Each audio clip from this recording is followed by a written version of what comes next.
Hello and welcome to a Bevington Group vignette.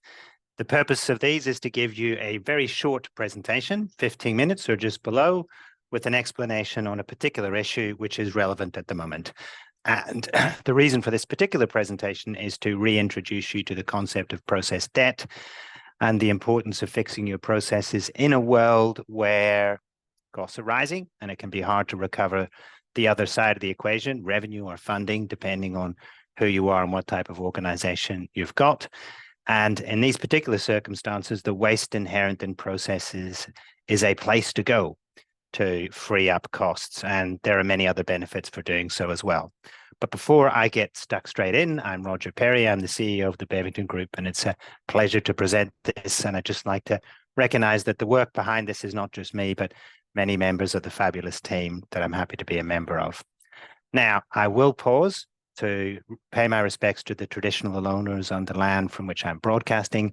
They are the Gadigal people of the Eora Nation, and pay my respects to their elders, past, present, and emerging.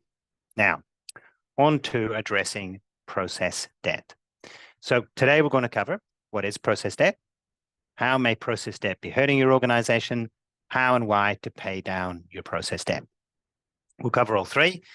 Leave you with a good understanding of the concept and its relationship to technology debt. But it's only a relationship you can tackle process debt all by its lonesome nearly, independent of your technology debt work, which you should also be addressing should you have the capital to do so. All right. So you'll have all heard of tech debt. And so I don't tongue twist it and tongue tie myself, I'll call it technology debt. Now, it's, of course, the situation where your systems are out of date, maybe even unsupported, and you're therefore in a situation where the processes that are involved in those systems are more fragile, perhaps the data is more fragile, and perhaps there's more risk, and certainly it's the case that the system no longer is fit for purpose in a world that changes. So that's technology debt. And most CIOs will be thinking about, if they're not on top of it already, how they would go about dealing with this. But this presentation isn't just for CIOs, it's for managers of all ilks. Now, process debt is kind of a related concept. It means that you haven't really had the chance to tackle your processes and bring them up to date so that they fit with market, they fit with context, they fit with a world that inevitably changes around us. So process debt is a related concept. Now, where there's tech debt, you will often find process debt. So where there's technology debt, you'll find process debt. But process debt can exist all by its lonesome, because often you will find that even new systems are implemented with old processes, which is a terrible waste of an opportunity. And actually, it introduces risk and possibly cost into the build or modification or configuration of a new system. So technology debt and process debt, related ideas, but they do somewhat stand alone. That being said, we do find in most cases where there's technology debt, there's also process debt, which could be dealt with beforehand. A little bit more on that in a moment. Okay, so how do you know you've got process debt? Well, one of the things about process debt that's worthwhile bearing in mind, it's worthwhile tackling it because it can irritate customers or stakeholders, it costs you money, and it can reduce staff satisfaction as well. So in many staff feedback surveys of various kinds that we end up reading, you'll often find that bureaucracy or bad process, as well as sometimes poor systems, of course, is one of the occurring items in the feedback from staff. You'll definitely find speed or accuracy or responsiveness coming through in customer feedback. All of these relate to process debt, or basically process problems that have not been addressed. Now, it comes in all sorts. So if you haven't documented your processes, there's a good chance that you've actually already got process debt. Because one of the ways that you can tell that you've got process debt is you haven't been paying attention to it. If you haven't, you're likely to have it. Now, there are other problems with not having documented your processes. So there might be regulatory problems, which we'll come to in a few minutes' time. There might be risk management problems. You think you've got a control, but you don't. And there's certainly going to be, if you haven't actually documented the process, a high likelihood that you won't have one process, but different people will be running the processes in different ways. introducing, from your perspective, risk into the equation. You don't have one way of doing things. There's other disadvantages. If you want to change it, you're not just changing it once. You're really changing it in every instance when a process occurs. So lack of documentation is itself a wee bit of a problem. Now, failures to update processes as context changes. So it might be market changes. It might be a need to go faster. It might be to introduce a regulatory change. It might be to introduce a control. It might be to account for the fact that there are new technologies that can do things faster or cheaper or better. All of these sorts of changes just happen, and you have to keep your processes up to date. And actually, in most cases, processes might not have been optimally designed in the first place. And finally, even today, relative to yesterday, there are new options for improving your processes in terms of tactical technologies.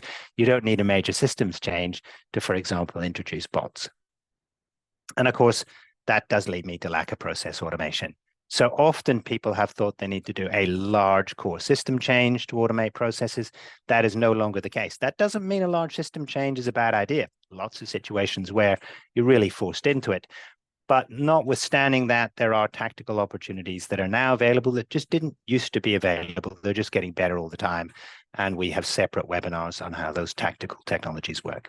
So, quick reminder on the impacts of those debt. Frustrated customers, it's slow or inaccurate or unresponsive process.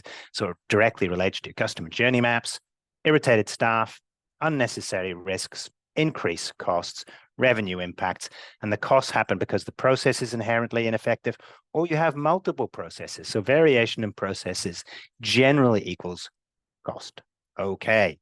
So by this stage, you should be getting a sense of how you might suspect you've got process debt and also why it's a particular nasty.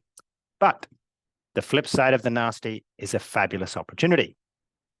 But before we go to the opportunity, let's just pause for a moment and just check in on that relationship between technology debt and process debt. So really, if you haven't changed your core system in a while and it's embedded in an old process, you will inherently have process debt.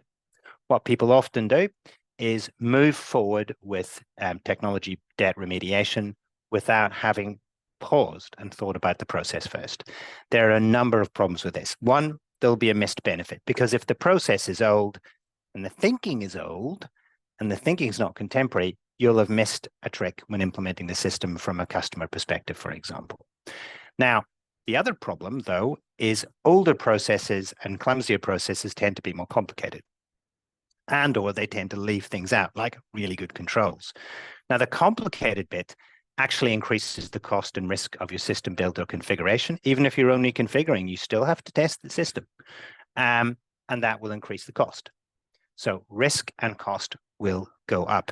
And the challenge is that the simpler the process, the better off you'd be. So the challenge is to try to simplify the processes before you go ahead and resolve technology debt. So technology debt and process debt are intertwined, but the great news is that you can actually take some early benefit by thinking about process, because you can think about how to improve process now, even with the old system, and actually you're much therefore closer to the process, but not absolutely the same, of course, that you might implement in a new system, but having thought about it, put you in a good place, and you can take some benefit even before the new system is implemented. So lots of reasons to consider process before technology debt is resolved. However, that being said, the technology debt piece still might need to be done to get all the process advantages that are available. Okay. Look, process inefficiency, process debt, it's just incredibly common. There are some examples there: outdated approvals, manual data entry, redundant steps, completely unnecessary steps that used to be necessary for a particular circumstance that no longer exists, handoffs that don't need to happen, controls that are manual and not automated or left off, all sorts of reasons why a process might be judged as inefficient or ineffective. And I've mentioned before the frustrations. The good news is, in a world where costs are rising for many folks, where customer demands, well, they're not really declining, so customers expect more, effectively you can improve efficiency, enhance customer experience, reduce technology implementation risks, and reduce technology implementation costs as key benefits of doing this kind of work.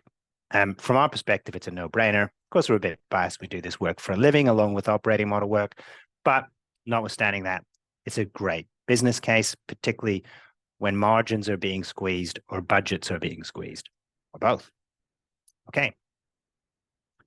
So let's just take some reasons that might jump out at you as to why you should tackle this. So let's take the lack of process documentation issue. And we've said that's now you actually might have documented your processes, but they're well out of date. That's qualifies as a lack of process documentation for us.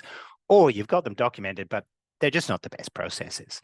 Notwithstanding that, it's a red flag if your process documentation's out of date, not regularly maintained, there isn't an owner for it. And that's going to give you problems, for example, in compliance issues. An example would be CPS 230 in superannuation industry, which is now going to demand that effectively you've got documented processes up to date, and you're essentially in control in that particular space. But also, if you have an organization that needs to be highly adaptive, that inability to adapt and change is going to be locked in by bad process, because if you haven't documented, you don't know where your change starts. And if you've got no documentation, you're not changing one process, but 5 processes or 10 processes, or however many people you've got doing the work. It might be hundreds. So you're not in a great adaptive position if you haven't kept your processes up to date. And that's only one example of how processes can go wrong, or one clue that you've got process debt. Now, I have mentioned this, so I'm not going to go into too much detail on this slide. This just really locks in that point that if you've got technology debt, you will have process debt. So it really is a very good idea to consider optimizing existing processes, think about the future processes at the same time you're thinking about a system. And often it makes sense when you're doing your 2B processes to involve your vendor if you're buying a solution or licensing a solution, I should say, because you're often software as a service.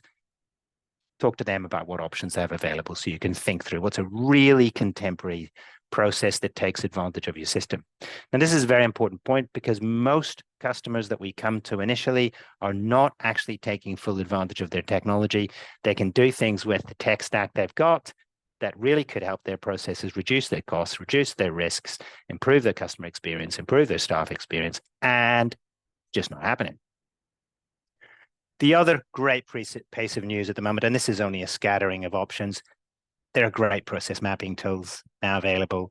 They're much better. And actually, many of the process mapping tools are not just powerful, but pretty inexpensive. And give us a call if you need to know about them. We have a lot of fun using them and getting across them and figuring out what's the best breed. So we're always keeping an eye on that. And it's a bit fit for purpose, but plenty out there. There's lots of data capture and analysis options that didn't used to be available, and they are now broadly available. And it's, for many, this actually opens up the opportunity to do things faster, to get the benefit in the business case an awful lot earlier. And of course, there are change management tools. And those change management tools are getting much more sophisticated. There are tools now, should a process change lead to a structure change, to help you restructure, and there'll be a separate vignette on modern restructuring, which we'll introduce. But not only that, you've got actual tools that actually help do, for example, behavioral triggers to make sure that staff are using the new process, using the science of behavioral economics, which is a fascinating change science. And think about that as nudge theory that many of you might have heard about before. So in conclusion, process debt, now more than ever, big opportunity. World's moving fast, lots more opportunity to manage process, lots more opportunity to automate and tactically change it. And there's a real need, with essentially plenty of rising costs still in most people's profit and loss and budgets. Time to do something about paying for things you don't need. Waste. You don't need waste. So it is a critical issue, and it's a good time to act upon it. So that's your call to action. I'm Roger Perry from the Bevington Group. Thank you very much for your time. I hope it's been useful. Along with this particular vignette presentation or chat, the slides will be available as well. Do feel free to call us should you have any other questions. Thank you.